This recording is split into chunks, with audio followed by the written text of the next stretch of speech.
Good morning! I thought I would do a week in kindergarten. I mean, this week in kindergarten, it's gonna be basically be a synopsis of what the plan is for this week. And we've been having so much fun. We are in week 3 of kindergarten.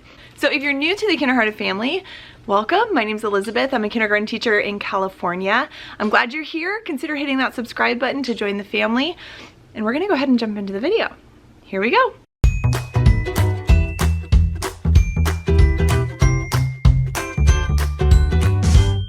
So a couple of activities that I like to do, especially at the beginning of the school year, are classroom community based. So we do this thing called Student of the Day. We draw a name from a little bucket. We've done most of them. There's only a few left at this point because we're on day 13 or 12, something like that. So the students interview the student of the day, and then we each do an activity. So we each do an activity like this. So we draw a picture of the student of the day, we trace the student's name, answer a couple questions.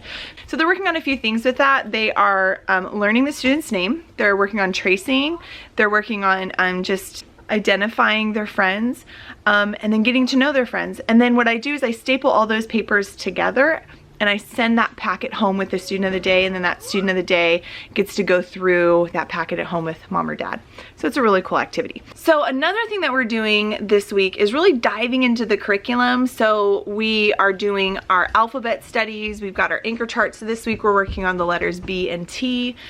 Interactive notebooks going on. Let me show you what that looks like. Anything that I talk about in this video, I will link down below because I know I'm going to get questions in the comments. So if you're watching this and like, where is that found? I'll link it down below for you.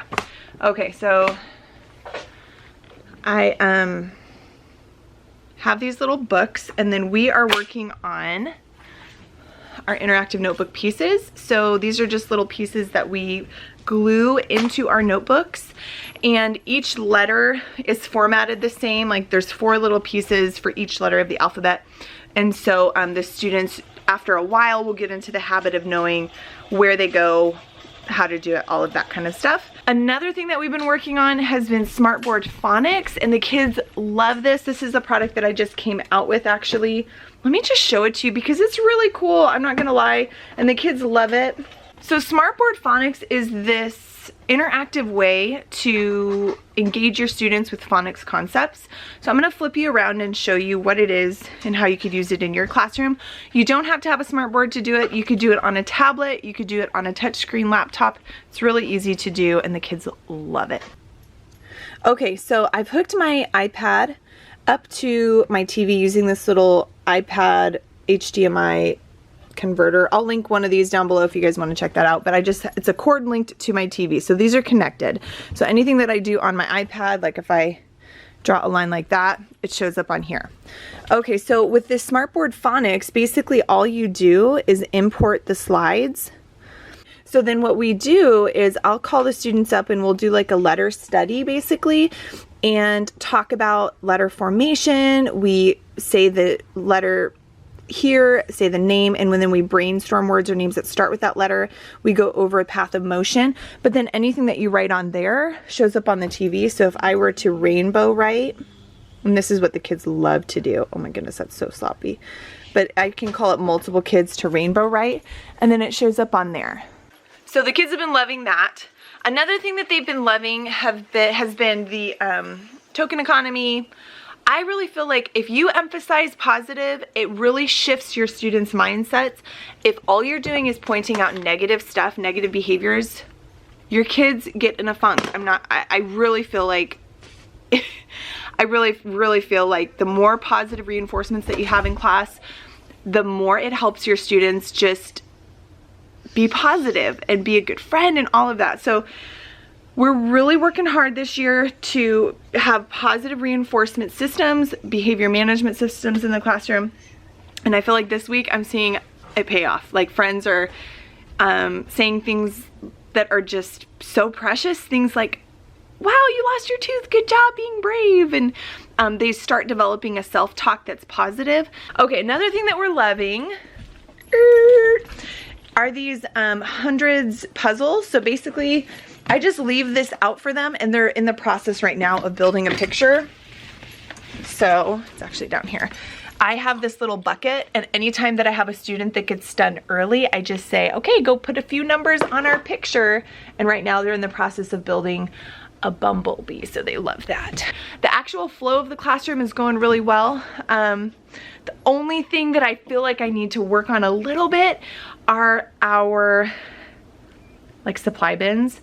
They just get bottlenecked, like whenever I dismiss students, if they don't go over and grab their item right away. So that's what I need to work on.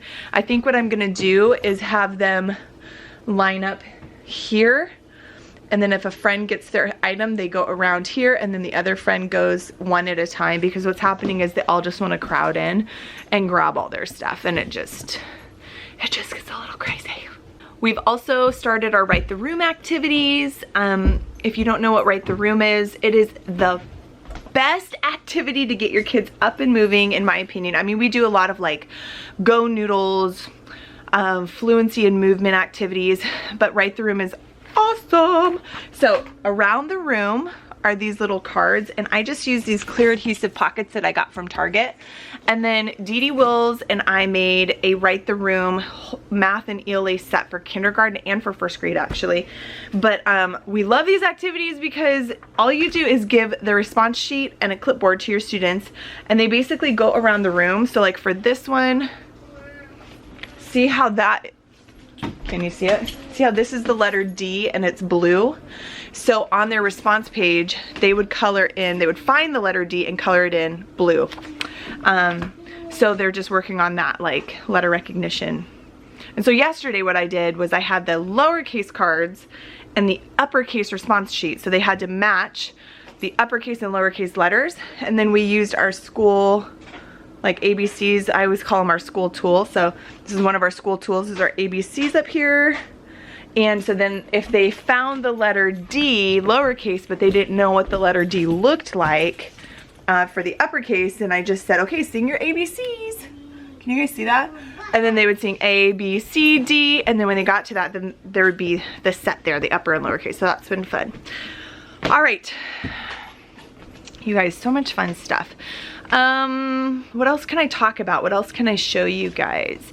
Oh my goodness. Okay, the other thing that I wanted to talk to you guys about was this program called ESGI. I have been an affiliate of theirs for a year, but I literally have done nothing to promote them, to even use their software in my classroom until yesterday. It's so easy to use. You basically go on, make your account, and then yesterday I used the software I used my tablet. So you just pull the website up on your tablet or your phone, and it's so easy. Let me show you how easy this is. Okay, so I've got my phone here.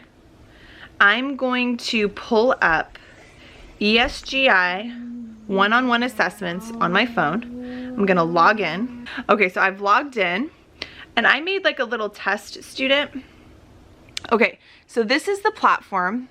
So all of those colored boxes are all different assessments. So there's uppercase letters, uppercase sounds, lowercase sounds, yada yada. So what I did yesterday during morning time, and what I'm gonna do again this morning, is I would click on a test. So I would just click test. So I have my student selected, and then look, it pops up the letter for you with a little yes or no button. So easy. So I literally just walked around my tables, and I was like, hey buddy, what's this letter? Good. And if he got it, then I would select yes. Good, what's this one? But I just keep going and going and going. And if he gets it wrong, I click no. And then ESGI generates reports for you for like parent-teacher conferences. Can you tell I'm excited about this? Because it just makes it so easy. And then they have all of these preloaded tests and assessments that you can just plop in and select from. I mean, you guys, it's like assessments made easy. I've always done like paper assessments, which is fine, but the fact that you can assess your students on the go, you could be out at recess and be clicking on whatever, your tablet, your phone, and assessing your students, and then it generates all the reports. It creates a parent letter for you. It shows all the assessments on the parent letter automatically. Then you can get it like a an all class view as well, so you can see where you need to tailor your instruction.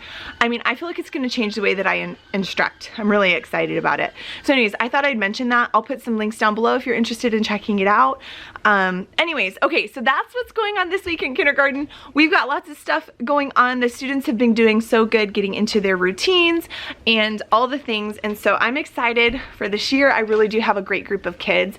I gotta go get the kids now. It's time to go, so I'm gonna go start my school day.